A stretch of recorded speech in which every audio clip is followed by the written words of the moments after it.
vazia, Jesus Cristo transformou. Não tinha paz nem alegria, até que o Salvador me achou.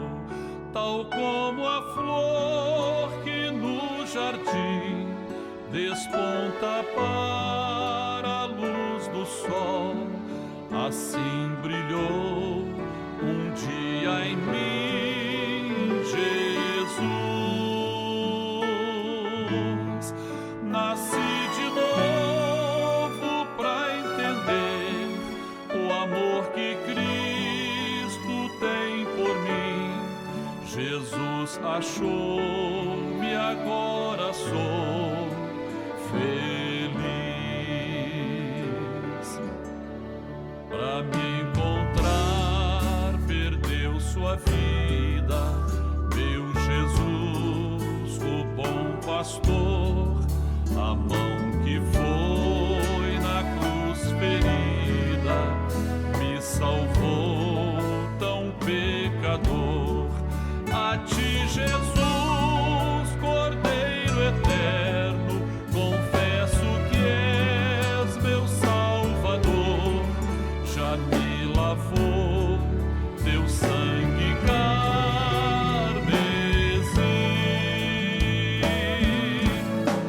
Tão frágil, tão pequeno sou, cuida de mim com teu amor, como uma flor pequena em teu jardim. Como uma flor pequena em teu jardim.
Meus temores e aflições, minha dor, decepções, aprendi a colocar minha vida sobre o altar. Então sei que posso orar e em Deus posso confiar.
Pois o sangue de Jesus é que tem o poder.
Este mundo não tem a sua paz. Este mundo não conhece o que é amor.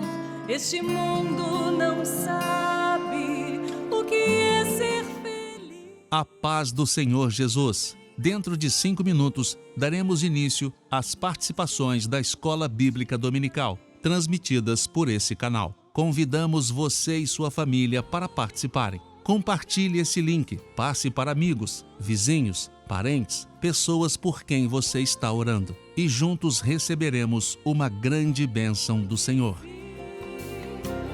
Fez-me entender o que é a salvação. Então abri o meu coração. Ele é Jesus, Ele é Jesus, o amor verdadeiro que o homem pode ter.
paz do Senhor, dando início hoje ao programa do dia 17 de novembro. O nosso tema continua o mesmo, o preparo da igreja para o arrebatamento, o assunto em relação aos marcadores proféticos que se cumprem nos nossos dias no preparo da igreja para o arrebatamento. Nós vamos estudar hoje Apocalipse capítulo 2, versos 7 a 20 e outros textos também conforme vocês. Mas antes eu queria começar daqui a apresentação. Eduardo 30, da igreja Rio Comprido. Rio Comprido. Rafael. Pai do Senhor, Rafael Souza, da Igreja do Leme, Pastor Walter. Guilherme Bonfim, da Igreja Ipanema. Ipanema. Gustavo Souza, da Igreja do Leme também. Amém. Bem, vamos à primeira pergunta. Lendo Apocalipse capítulo 2, verso 7, letra A, comparado com Atos 15, 28, identifique o acontecimento histórico relacionado com a igreja no período de Éfeso. Comente a resposta. Nós temos aí a senhora Gesiane, de Campos, Rio de Janeiro. Vamos assistir o vídeo e depois voltamos. Em Atos 15 foi feito o Concílio de Jerusalém. Muitas questões foram levantadas nesses concílios, como salvação pelas obras, volta à lei de Moisés, guardar a lei de Moisés. Mas isso porque muitos gentios estavam tendo uma experiência de salvação. E eles achavam que os gentios também deveriam guardar as leis de Moisés. Mas foi definido que neste concílio que a salvação seria pela graça, conforme o verso 11. Mas cremos que seremos salvos pela graça do nosso Senhor Jesus Cristo, como eles também, os gentios. Agora, eles não seguiriam mais os ritos judaicos, a lei de Moisés, mas eles andariam na direção do Espírito Santo, conforme Apocalipse 2:7. Quem tem ouvidos, ouça o que o Espírito diz às igrejas. Bem, Gustavo, vamos lá. Gesiane gravou o vídeo e agora eu queria que você nos ajudasse dando início ao nosso trabalho. Amém.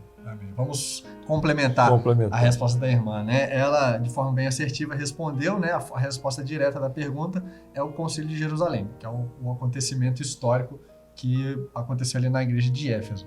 A gente vai só dar uma contextualizada, né, para os irmãos entenderem, né? Os irmãos sabem, na época da igreja primitiva, além dos judeus, muitos gentios começaram a se converter, né? Em especial a gente lembra da experiência do centurião Cornélio, que Pedro teve essa experiência direta, onde até o Senhor, por orientação, através dos dons espirituais, mostrou a ele que ele não deveria, né, contaminar aquilo que o Senhor havia purificado, falando da vida dos gentios.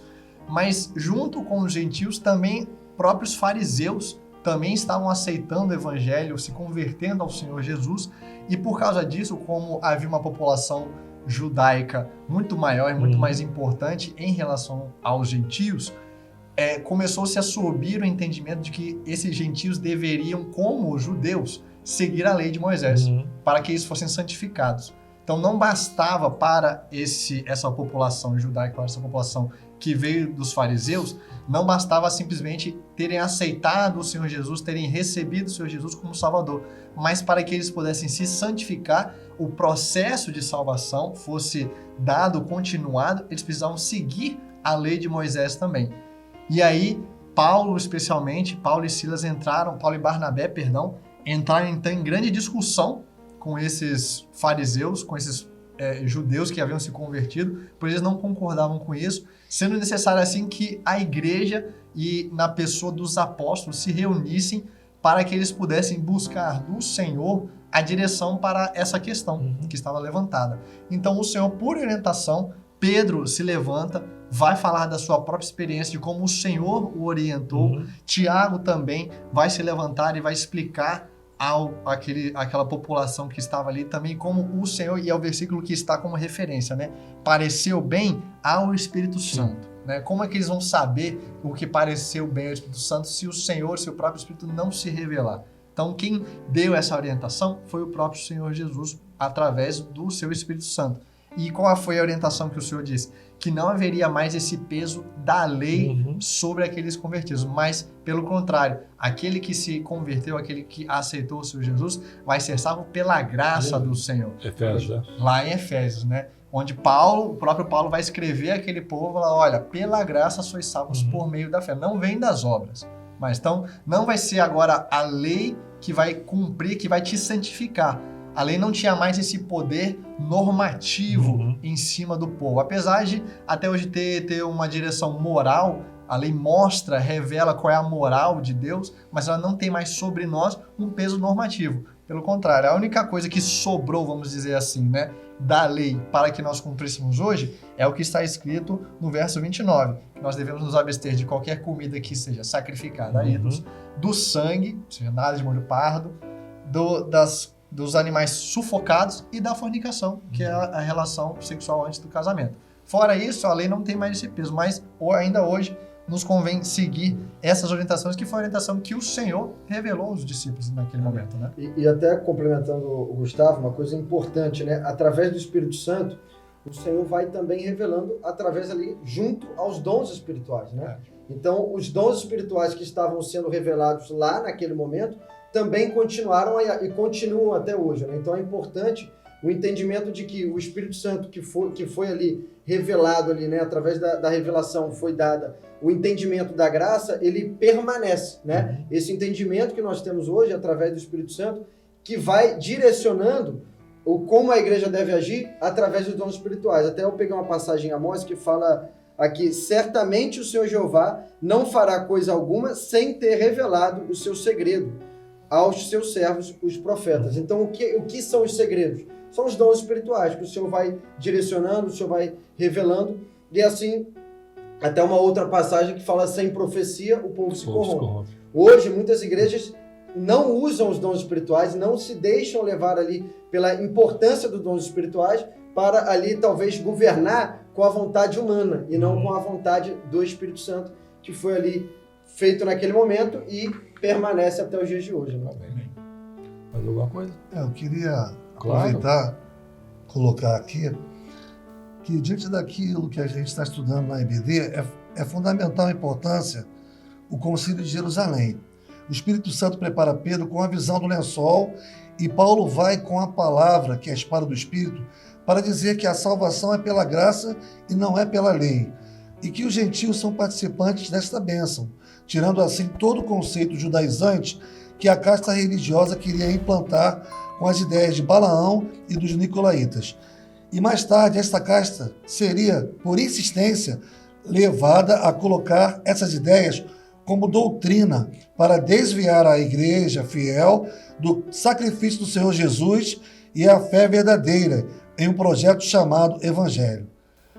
Queria colocar essa colocação que é muito importante. Vamos fechar então a pergunta, o comentário da resposta. Quem é que pode nos ajudar aqui? Você pode? É o que está escrito, né? A resposta diz o Concílio de Jerusalém, né, e que os textos de base, Apocalipse 2:7, quem tem ouvidos ouça o que o Espírito diz às igrejas. E Atos de 15:28, na verdade, pareceu pelo Espírito Santo e a nós, não vos impor mais encargo algum, senão estas coisas necessárias. Então, o comentário, a pergunta foi respondida? Historicamente, sim, né? Historicamente. Resposta da pergunta. Concílio de Jerusalém, onde foi determinado a doutrina da salvação pela graça ao invés da justiça. Mas a tua abrangência foi muito boa, para que a gente possa conhecer um pouco mais daquilo que aconteceu naquele dia. Rafael, quer falar mais alguma coisa? Eu só ia comentar até do ladrão ali da cruz, né? Onde ele esteve ali do lado do Senhor Jesus. E ele não teve obras, né? Então não é mais pelas obras, mas pela graça ali junto ao Senhor. Hoje mesmo estarás comigo no paraíso. Amém? Amém. Podemos prosseguir? Pergunta número 2, lendo Apocalipse capítulo 2, verso 9, comparado com Mateus capítulo 10, verso 22, identifique o acontecimento histórico relacionado à igreja de Esmirna e comente a resposta. Samuel Antônio, de Chapecó, Santa Catarina, vai responder. Amém? Amém. A igreja das perseguições e dos mártires, uma igreja rica das operações do Senhor, sendo amada por Deus porque foi uma igreja que perseverou. mas em compensação foi odiada pelos homens. Um fato interessante é que nas sinagogas de Satanás tinha lei, mas sobre a igreja apostólica tinha graça. Amém, irmãos, a todos, a paz do Senhor. Amém, Guilherme. Nós vimos a resposta do Samuel Antônio, lá de Chapecó. Eu queria agora que você desse continuidade à nossa discussão aqui. Amém, pastor. Essa igreja, a igreja de Esmirna, onde representa a igreja das grandes perseguições e dos mártires, ela é muito característica a partir já do nome dela, né? De Esmirna, que remete a mirra, que quando ela é amassada, ela emite de fato o bom cheiro. Então, essa igreja, ela emitiu o bom cheiro de Cristo através dos seus sacrifícios, através das perseguições. Sim.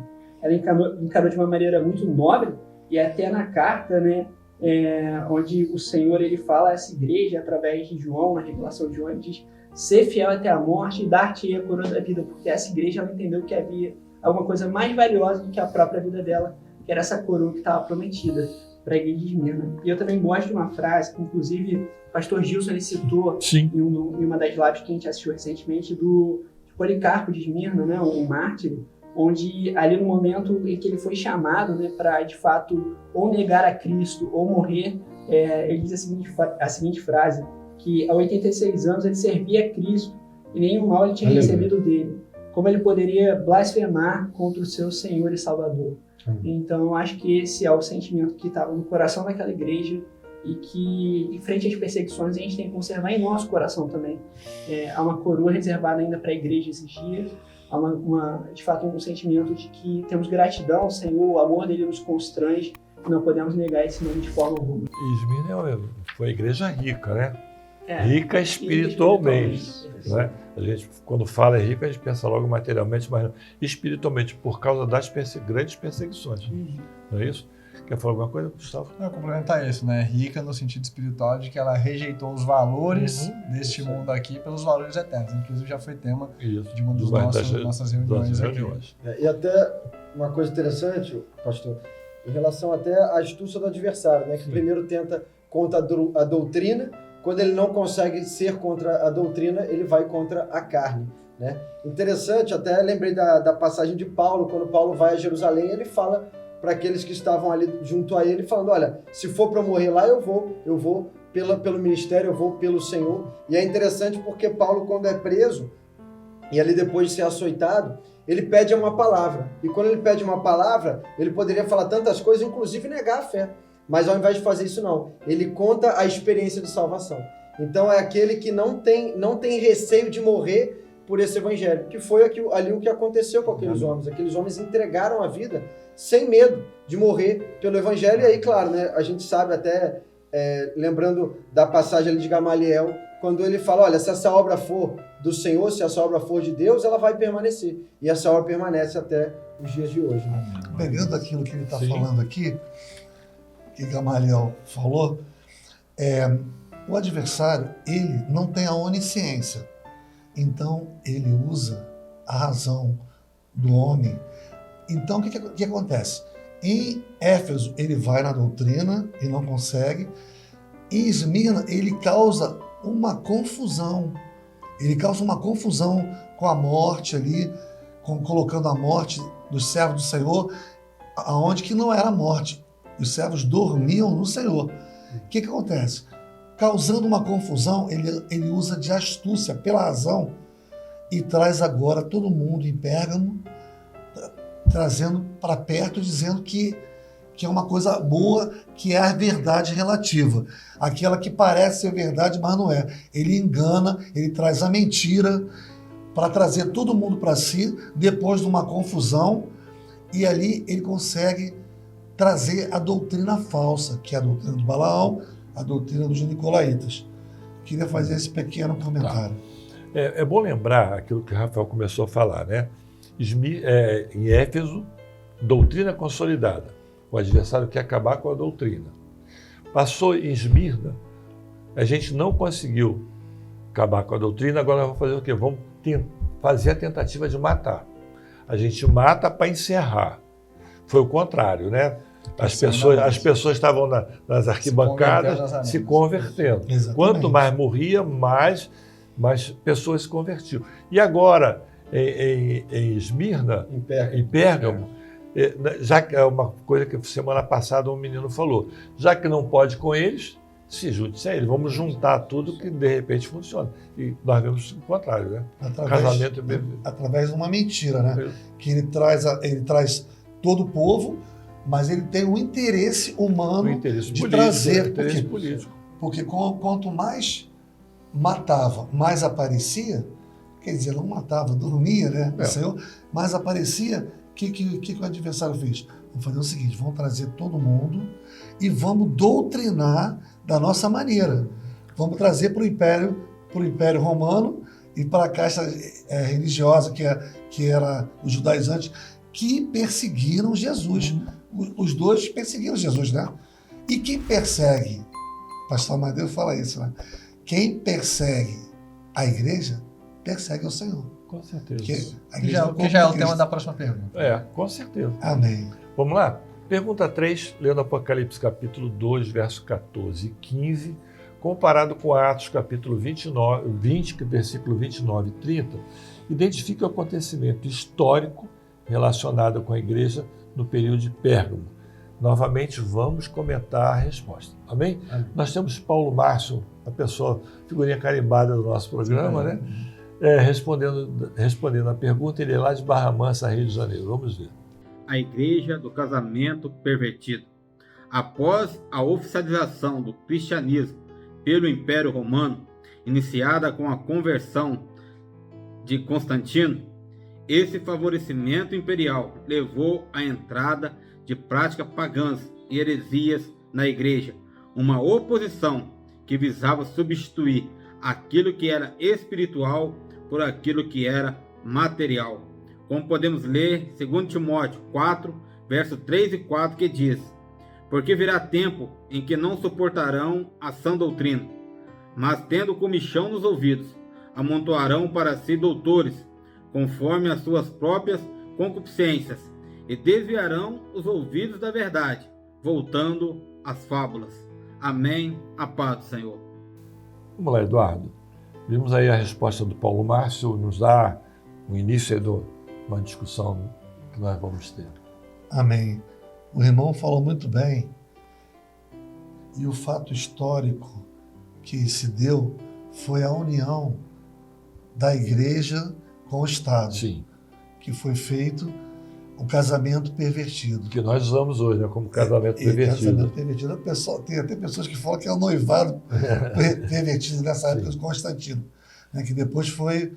Qual foi o Teodósio. Teodósio é que estabeleceu esse casamento, né? Então, eu só queria colocar que o Senhor Jesus ele já tinha alertado isso, que era para a igreja estar atenta, porque a igreja ia padecer, ia passar por vários momentos difíceis. E Paulo, ele leva isso no livro de Atos, ele fala a respeito que entrariam lobos devoradores e que a igreja deveria estar atenta. Esse período, a igreja se une ao Estado e fica totalmente sob o domínio humano. O inimigo quer agora destruir a fé verdadeira. A fé verdadeira, ela é do Espírito Santo, porque é dom espiritual.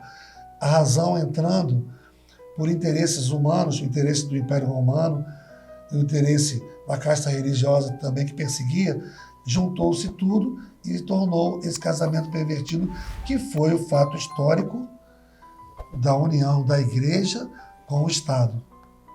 Amém? E essa união, me ajudem, foi em virtude da conversão de quem? Do próprio imperador Constantino. Do próprio Constantino. Ele que faz toda a junção e faz a união, né? Algo que parecia ser bom, né? Alguém de uma casta tão alta ali, de uma posição de autoridade tão elevada, se converte ao Senhor, mas ali nesse sentimento dele, o seu seguidor, né, que foi Teodósio, acaba instituindo oficialmente, né, o cristianismo como a religião oficial do Estado. E como o irmão Eduardo muito bem colocou, a perversão está justamente nessa instituição, em tirar o evangelho, né, a igreja do ambiente puramente espiritual e trazer a igreja, trazer a vivência, a experiência do crente para o meio secular, né, para o meio político. Então, os líderes agora não eram simplesmente mais líderes eclesiásticos, né, os apóstolos. Agora a direção da igreja se mistura com a direção política, com a direção do Estado. Então, ao mesmo tempo que, junto a isso, né, entram as mesmas mazelas que já existiam na busca do poder político. Então, a inveja, a corrupção, todas essas mazelas que já existiam no meio político da época, entram agora no meio religioso, no meio da igreja. A influência estava forte, né? Uma coisa interessante, pastor, aqui, após isso, muitos reis se denominavam rei por Deus, como se o Senhor tivesse escolhido eles para serem colocados ali, porque aí você banaliza, o cristianismo, né? Como se todos pudessem ser da maneira como são e da forma como querem. E aí, claro, né? Quando o governo entra na igreja, fica bem mais fácil de você movimentar da maneira que você quer. E aí, com certeza, isso fez com que banalizasse cada vez mais aquilo que nós entendemos como o cristianismo. E aí a gente vê algo que vai acontecendo regularmente até os dias atuais. Então, esse cuidado é importante. Pode falar. Até dentro disso, né, que o Rafael falou, eu me lembro daquela passagem que o Senhor ele fala sobre o tributo, ele fala da César o que é de César, mas da Deus o que é de Deus. Então, a mistura do que é de César com o que é de Deus, ela causa, de fato, uma prostituição, uma perversão dentro da igreja. E toda vez que a gente viu o Estado se unir com a igreja, dá problema. E principalmente para a igreja, né, porque a gente milita por um reino que não é dessa terra. Nossa militância é pela Jerusalém Celestial. Aleluia. Quando esse deixa de ser o nosso foco, aí sim a gente passa a perder o alvo, a gente perde o alvo, que é de fato a soberana vocação que temos em Cristo Jesus. E você também tem a situação seguinte: você começa a deixar de ser conduzido pelo Espírito Santo para ter uma influência total da política, e você quer, o adversário queria corromper mesmo.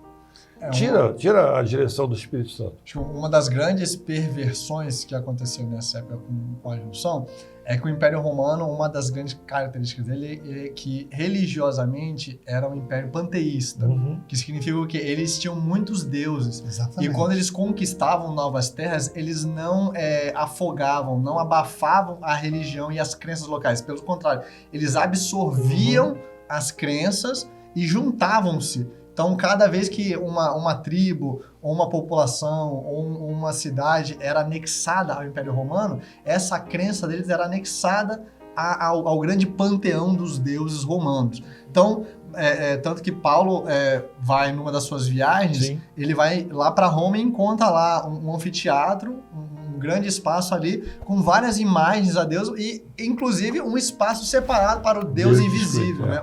O Deus do céu, lá, o Deus invisível, que era o Deus dos judeus. Então, o Império Romano, ele ao invés da perseguição, né? Você está falando de Atenas? Isso. Isso, exatamente. Ao invés da oposição ao adversário ser confrontacional, né, como o pastor falou, agora ele entra, como disseram, ele junta-se a negócio para perverter por dentro. Porque se na igreja de Éfeso uma parte queria impor as leis e doutrinas fixas, e pelo contrário se orientou que a salvação é pela graça, ou seja, uma liberdade da lei, agora na igreja de Pérgamo é uma decepção, vamos dizer assim, uma perversão desse significado de graça, né? Ou seja, a graça que me liberta da lei e que dirige e que conduz a minha vida, agora está sendo pervertida pelos meus próprios desejos. Então eu faço o que eu quiser, eu faço o que eu bem entendo, porque eu já estou salvo pela graça. Hoje, inclusive, a gente tem visto um levantamento, né, uma aparição dessa heresia da hipergraça, né, de que você pode fazer o que você quiser, você pode pecar o quanto você quiser, porque a graça ela é absoluta, ela é maior do que qualquer pecado que você possa fazer, e você vai ser salvo de qualquer forma, porque a graça ela é superior ao seu pecado. Mas a gente sabe que isso é uma heresia.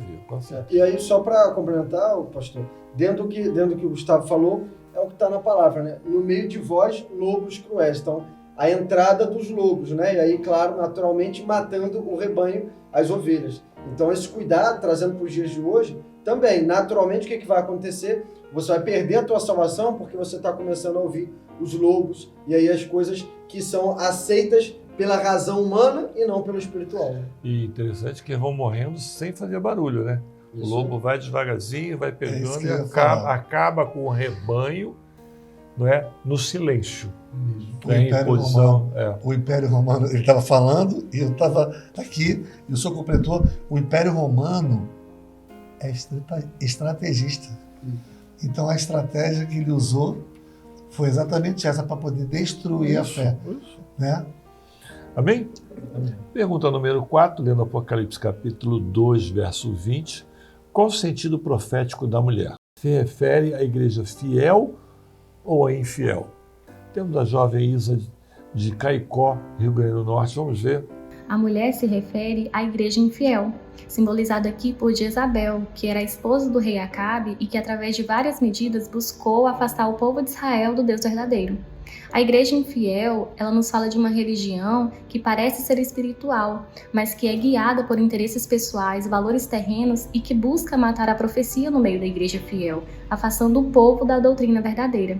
Fazendo um paralelo com essa carta, na parábola do fermento, nós vemos que a mulher, a igreja infiel, ela introduz as 3 medidas de farinha, que são os poderes político, religioso e econômico, que nos fala profeticamente das investidas lançadas para anular a Trindade. A paz do Senhor Jesus. Bem, aí, Rafael, vimos aí a resposta da Isa, agora eu queria que você nos ajudasse. A irmã respondeu muito bem, e o que eu queria trazer mais era sobre até a questão ali de Jezabel, né? Como ela começa a mudar ali o conceito da igreja para o que ela queria, né? Então ali quando ela casa com o rei Acabe é quando ela começa a trazer a prostituição e as coisas racionais e idólatras para dentro ali da igreja. E é interessante porque ela mata ali os profetas, ela tenta matar todos, né? E a gente até lembra muito bem da passagem quando Elias foge. Então é o entendimento de que realmente a tentativa ali de Jezabel foi tentar tirar aquilo que vinha do Senhor. Os profetas são usados pelo Senhor para dar dons, para falar, né? O Senhor falava com os profetas. E aí ela tenta tirar isso, tirar a revelação. E aí quando você tira a revelação, você consegue governar da maneira que você quer. E aí até voltando um pouco o que a gente viu em Pérgamo, né? Quando você começa esse conceito de governança da maneira como você quer e não da maneira como o Senhor quer. Então esse cuidado é muito interessante. E aí, claro, a gente usa ela como a irmã falou ali, a igreja infiel, trazendo tudo aquilo que é racional para dentro da igreja. Inclusive, o Gustavo falou sobre isso há pouco tempo. Isso, eu queria complementar assim, como o exemplo que o Senhor mesmo dá na carta de Jezabel é tão perfeito para a situação. Porque, como o Rafael falou, Jezabel ali não era judia, não era do povo do Senhor. Sidônia. Isso, Sidônia. Acabe casa com uma pessoa de fora e ela corrompe. O casamento de Acabe e Jezabel é literalmente um casamento pervertido.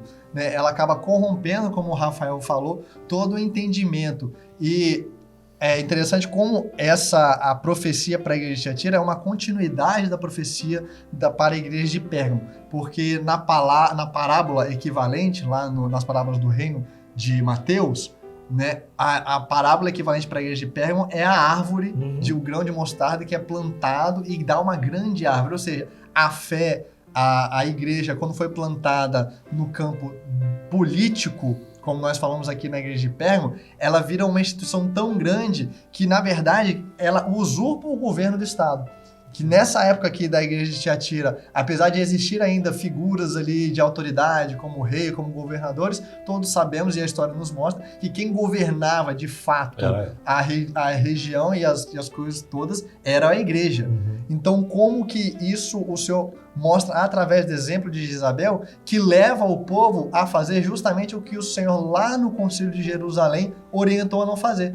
Nós falamos aqui na primeira pergunta, a única coisa que sobrou de orientação para o povo não fazer, porque de tudo mais o povo estava livre, mas o que sobrou para fazer era não se prostituir e não se alimentar dos alimentos sacrificados aos ídolos. E a gente lê aqui no verso 20 que Jezabel, na figura aqui, a figura de Jezabel que tipifica a igreja daquela época ali, levava o povo a fazer justamente isso, para que se prostituam e comam dos sacrifícios da idolatria. Só mais uma questão, O Senhor, inclusive, fala na palavra para não tolerar. Ou seja, a gente realmente tem que ser contra aquilo que é a idolatria que trouxe de Jezabel, mas, obviamente, é algo que a gente vê até os dias atuais. As idolatrias sendo usadas como conceito de chegar a alguma bênção, alguma resposta do Senhor. Então, a gente não pode tolerar isso. A gente realmente tem que ser ativo contra, né? Aquilo que o irmão estava falando, e ele também está falando, duas coisas que veio aqui agora. Teve o sonho de Nabucodonosor, da grande árvore, no sentido que você falou muito bem a respeito de que o grão de mostarda se tornou uma grande árvore que é o poder político para dominar todo mundo. Jezabel usou isso, como fez também na época de Acabe. E quando ele falou aqui agora, em relação ao você falou aqui agora? Do não tolerar. Não tolerar. Me veio também uma coisa interessante, que para os nossos dias, nós não devemos tolerar a razão, o sentimento humano. Nós devemos nos guiar, ser direcionado pelo Espírito Santo. Por quê? Porque o Espírito Santo é a verdade absoluta. E a igreja fiel, ela está baseada na revelação, na direção do Espírito Santo para poder vencer. Então, juntando essas coisas que vocês falaram, veio aqui agora. E que o nome do Senhor vai ser glorificado na igreja fiel, porque a igreja vai vencer pela palavra do testemunho e pelo sangue do Cordeiro. Amém. Que é o bom cheiro, né? O bom cheiro que quando sai aquele pão, quando sai, aquele pão que quando sai tem aquele cheirinho bom. O mosto também do vinho tem um cheiro bom. Esse cheiro bom a igreja fiel tem. A igreja infiel não. Ela já vem com a massa levedada, com tudo de ruim. Lembrando que Jesus falou, sepulcros caiados, aqueles que eram os fariseus. Amém? Amém. Pastor, só quero complementar um último ponto aqui. A fé é a ausência da razão. Se você coloca a razão, você tira a fé. E aí, se você tira a fé, você está tirando a proximidade que você tem com o Espírito Santo do Senhor. Então, os dons já não vão entrar, né? As revelações, né? Então, a direção do Senhor, aí você já não ora mais, aí você já não faz jejum, você já não faz madrugada porque você não tem fé para crer. E aí, claro, ainda, né? Sem fé, não é apenas impossível agradar a Deus, mas também sem fé você não crê, nem mesmo que Jesus irá voltar. Então, tirando essa razão, essa idolatria, as coisas do homem, aí sim você pode se aproximar do Senhor. Alguma coisa, Guilherme? Mas eu acho interessante também, quando o texto, no versículo 20, ele fala que a mulher, ela se diz uma profetisa, né? E o Senhor diz que nos últimos dias viriam pessoas que fariam sinais e maravilhas e enganariam até mesmo os escolhidos, se fosse possível. Mas os escolhidos, eles são preservados pelo Senhor. Então, ainda nesse contexto, havia uma igreja que ela foi preservada pelo Senhor. Glória a Deus. Guardando o que tem. Glória a Deus. E o conselho do Senhor para essa igreja é o seguinte, né? Se encontra no versículo 25, mas o que tens, retende até que eu venha. Então, eu acho que esse conselho ele ecoa até os nossos dias. Até o que hoje. nós temos, que é a nossa fé no nosso Senhor Jesus, nós temos que guardar até que ele venha. E a resposta, então, é a igreja? Infiel. Amém? Amém. Pergunta número 5. Qual o significado do nome Tiatira? Foi uma pergunta que o pastor Gedeu te fez no meio da EBD, né? O diácono Anderson Braga, do Rio de Janeiro, vai responder. O nome Tiatira significa sacrifício contínuo. Profeticamente, Tiatira se refere ao período da Idade Média, em que foi crescente a prática abusiva de doutrinas que eram voltadas para desviar o foco da fé verdadeira. Este momento foi um período longo da história, momento em que, como a própria palavra nos diz, o Senhor deu tempo para que todos se arrependessem. Mas infelizmente não foi isso que ocorreu, e a igreja infiel permaneceu nessas práticas. Por outro lado, a igreja fiel, como o próprio nome diz, continuou a sacrificar ao Senhor, a providenciar o sacrifício verdadeiro, batalhando pela fé, batalhando pela sua salvação. A paz do Senhor Jesus. Guilherme, o que você pode nos ajudar? Gustavo, eu troco o nome são tão parecidos, desculpa, mas esse é normal, né? Vamos lá, o que você pode nos ajudar? A resposta é curta, né? O significado do nome Tiatira significa sacrifício contínuo, né? O irmão antes colocou muito bem o significado, o entendimento de sacrifício contínuo, é porque nessa época, quando a igreja, como nós falamos já na pergunta anterior, né? Ela toma esse local, esse lugar de poder, né? Que como havia na época de Acabe e Jezabel, o rei era Acabe. Isso. Mas a palavra mostra que quem dava os decretos e quem decretava, quem ordenava, era Jezabel. Assim como nessa época, né, que o irmão Benho falou, corresponde ali ao período histórico da Idade Média, quem mandava de fato era a igreja. Não era o rei, pelo contrário, o rei estava preso.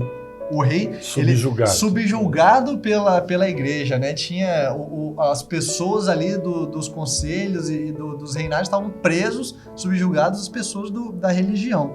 Então, é muito interessante esse ponto.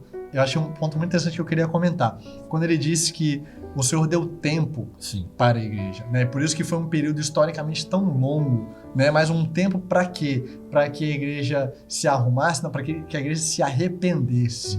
Porque a igreja, como nós falamos aqui, ela caiu em prostituição. E é importante a gente explicar esse termo aqui, que hoje em dia, nos nossos dias, a gente fala de prostituição, estamos falando de vender o corpo. Isso. Mas quando a palavra fala de prostituição, ela está falando daquela que trocou o amor, trocou o grande amor de Deus que foi ali manifestado no sacrifício do Senhor Jesus, que trocou esse amor por muitos outros amores desta vida. Trocou pelo amor aos bens materiais, trocou pelo amor ao poder, trocou pelo amor à política. Então, por isso que a palavra fala que a igreja, na pessoa aqui de Jezabel, levava os servos a se prostituir.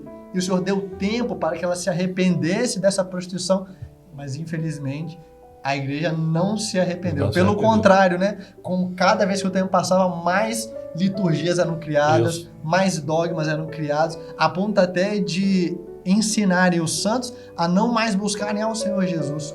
Quando nós aprendemos aqui, né, do sacerdócio universal do crente, tanto é que essa doutrina precisou ser relembrada, né, com a pessoa ali de Lutero. A igreja levava os servos a buscarem outros caminhos. Então, para cada situação que você tinha, para cada casta a qual você pertencia, você tinha um santo diferente ali, um ídolo diferente que você deveria buscar, mas nunca a pessoa do Senhor Jesus. Se levantavam os ídolos em troca do Espírito Santo, né? Gustavo, Guilherme, desculpe, eu troco o nome de vocês dois. Parecido. Tem problema. Eu acho que o posicionamento do Gustavo foi perfeito.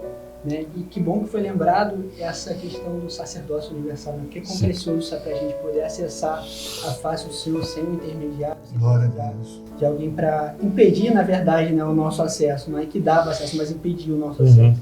Mas o Espírito Santo do nosso meio permite. Pastor, uma questão interessante, lembrei dessa passagem aqui em Hebreus que fala: porque é impossível que os que já uma vez foram iluminados e provaram o dom celestial e se tornaram participantes do Espírito Santo e provaram a boa palavra de Deus e as virtudes do século futuro e recaíram, sejam outra vez renovados para o arrependimento. Pois assim quanto a eles, de novo crucificaram o Filho de Deus. Então, olha como é que é o peso daquele que peca, né? Daquele que sai da graça. Que aquele que sai da graça, para que ele volte, é o sacrifício novamente do Senhor. Então, o sacrifício foi uma única vez. E ele precisa ser o nosso entendimento diário para que possamos sempre nos arrepender diante do Senhor. Aqui é falado, aqueles que conheceram, que viveram o dom celestial e que sabem daquilo que virá, mesmo assim eles negam, esses estão colocando Jesus à cruz de novo. A dor que Jesus está sentindo é novamente sentida. Então, o cuidado que nós temos que ter diante das coisas do Senhor. Né? Amém. Queria fazer uma colocação aqui, que o Senhor ele se apresenta a essa igreja com o nome glorioso. Isso diz o Filho de Deus. Ele já vem exatamente falando o que o irmão está falando. Ele é o Filho de Deus. No primeiro milagre da água transformada em vinho, quando a sua mãe, Maria, ela fala, de início, ele fala: mulher, que tenho eu contigo. Ele repreende. Ainda não é chegada a minha hora. A hora do sacrifício.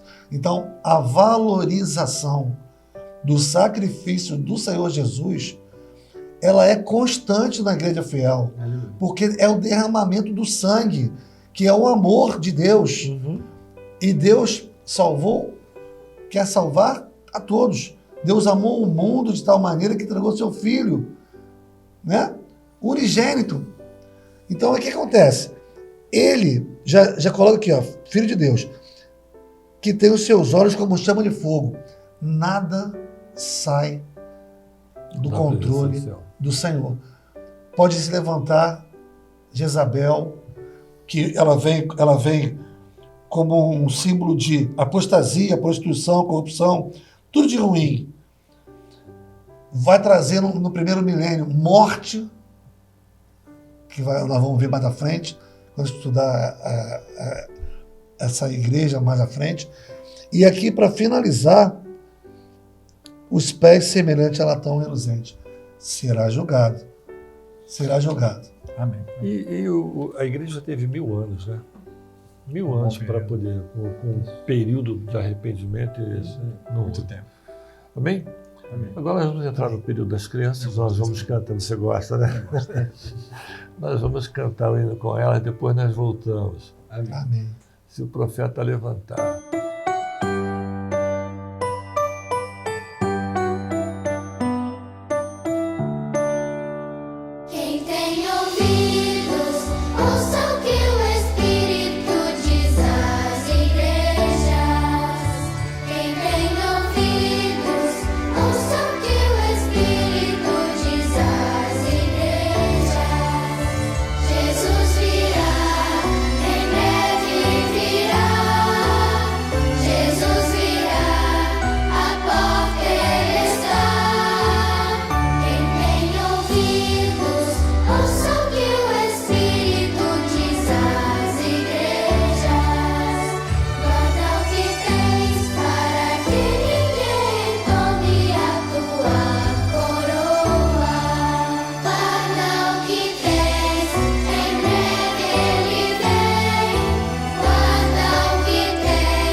Glória a Deus, né? Aquilo que você falou, você gosta desse período. Glória a Jesus. E interessante que a gente sempre fala, quando a criança canta e ora, há uma operação de maravilha. Bem, a pergunta das crianças intermediárias e adolescentes eu não vou fazer, porque a Wagner lá de Porto Seguro, ela, aquilo que eu falei, né, de semente preciosa, e ela gosta sempre de gravar um vídeo, está sempre com a gente.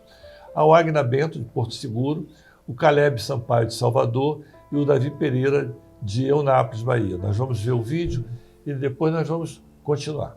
Amém. Amém. O fermento dos fariseus refere-se à religião, e o fermento de Herodes refere-se ao mundo.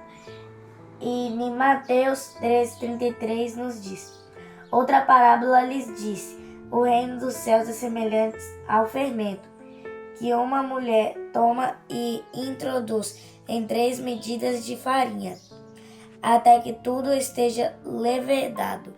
Amém? A paz seja Jesus, irmãos. A paz do Senhor. Hoje eu vou ler Mateus 13:33.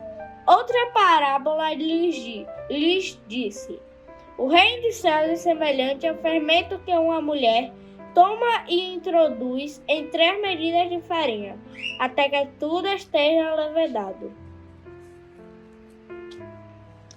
Marcos 8:15. E ordenou-lhes dizendo: olhai e guardai-vos do fermento dos fariseus e do fermento de Herodes.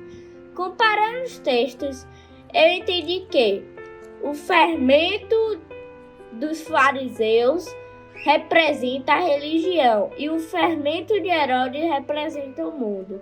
A paz seja a todos.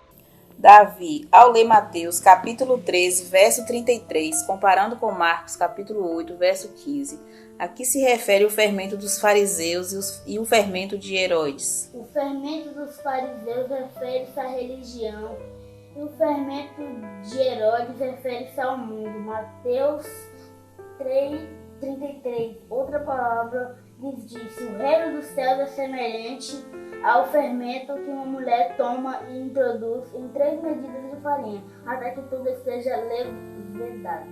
Pai de seus irmãos. Bem, Wagner, é sempre um prazer ter você conosco, né? Aquela palavra maravilhosa que ela fala, né? E a gente sempre está com ela nisso aí. Pergunta da acessibilidade, novamente eu não vou fazer a pergunta, porque a jovem Maria Luísa, né, tem uma pessoa que faz por ela, e também tem o Guilherme Vitorino, lá de Belo Horizonte. Nós vamos assistir, depois voltamos. Pergunta para acessibilidade. Ao ler Mateus capítulo 13, verso 33 e Marcos capítulo 8, verso 15, qual foi a ordem que Jesus deu, Maria Luísa? Tomar cuidado com as coisas do mundo da religião, para o Senhor Jesus. Pergunta de acessibilidade, Mateus capítulo 13 e Marcos capítulo 8, qual foi a ordem que Jesus deu? Tome cuidado com as coisas do mundo e pela religião. E com a religião. Isso mesmo. A paz. A paz do Senhor Jesus. Maria, prazer ter você com a gente, Guilherme também. Por favor, gravem mais vídeos. É muito bom a presença de vocês no nosso meio. Nós temos agora os nossos avisos de encerramento, que é grave o seu vídeo, tá? Vocês têm gravado o vídeo? Não, né? Não, grave e manda. Grave e manda. Tem que mandar. Tem que mandar, não adianta só gravar. Eu quase não gravo. Rafael. O Eduardo, ele grava todas as perguntas de uma vez só. A chance de entrar é maior, né? Maior, com certeza.